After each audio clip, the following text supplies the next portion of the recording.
When do movies stop being underrated? Specifically animated ones. Over the years, more and more animated movies come out, and some of these movies don't perform as well as others, often not reaching a mainstream audience. Usually, these movies are critical hits but not financial ones. Then, as the years go by, many of these movies garner a following, leading to people calling them underrated.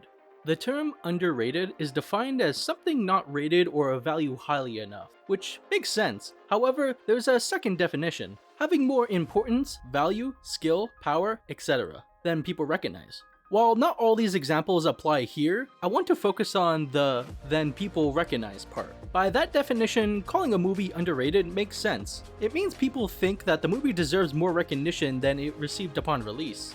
Over the years, I've seen countless people and articles label many movies as underrated.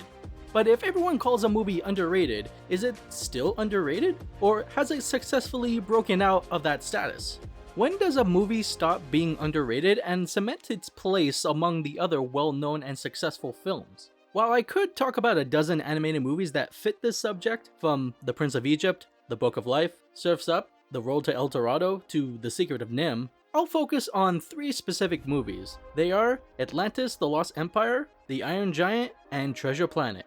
These three always seem to appear on the underrated animated films lists, so I want to find out if they're still considered underrated today, or if they've surpassed that label and become popular in their own right.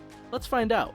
To determine if these movies are still underrated, we need to start with their theatrical runs, starting with The Iron Giant. It was released in theaters in 1999 and made only $31.3 million on a $50 million budget.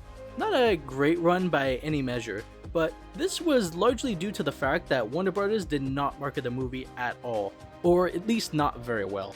It was, however, an instant hit for critics and viewers who did end up seeing it.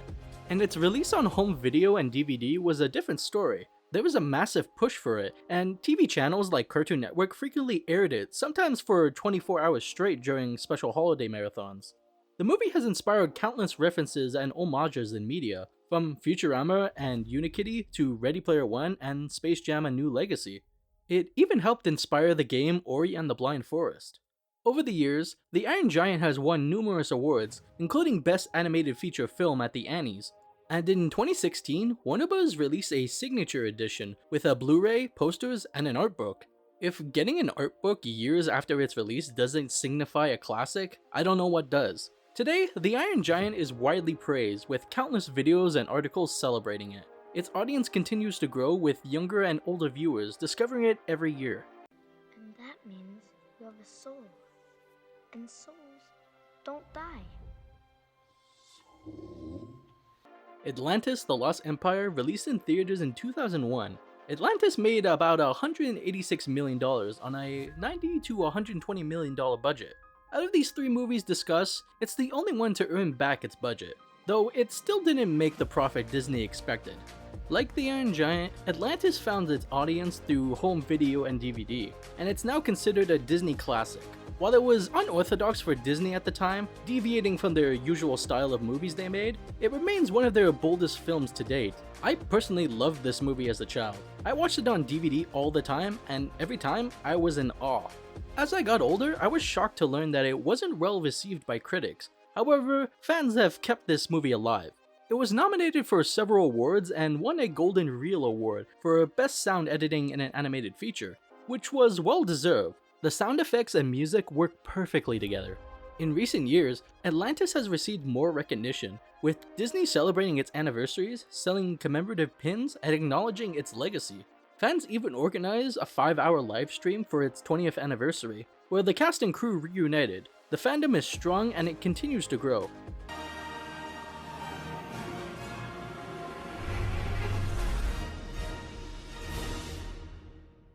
Treasure Planet released in November of 2002 in theaters. Treasure Planet made about $109 million on a $140 million budget.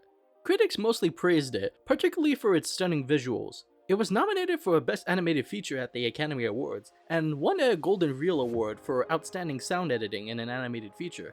Like Atlantis, Treasure Planet has gained more recognition over time. Disney has celebrated its anniversaries with merch, including a sketchbook ornament for its 20th anniversary. Directors John Musker and Ron Clements, along with some of the cast and crew, participated in a 3-hour livestream on YouTube, from the same person who did the Atlantis livestream.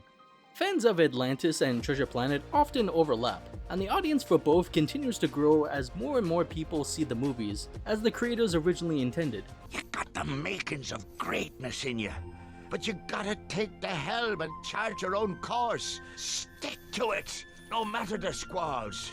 It's a shame that both Atlantis and Treasure Planet weren't more successful upon release.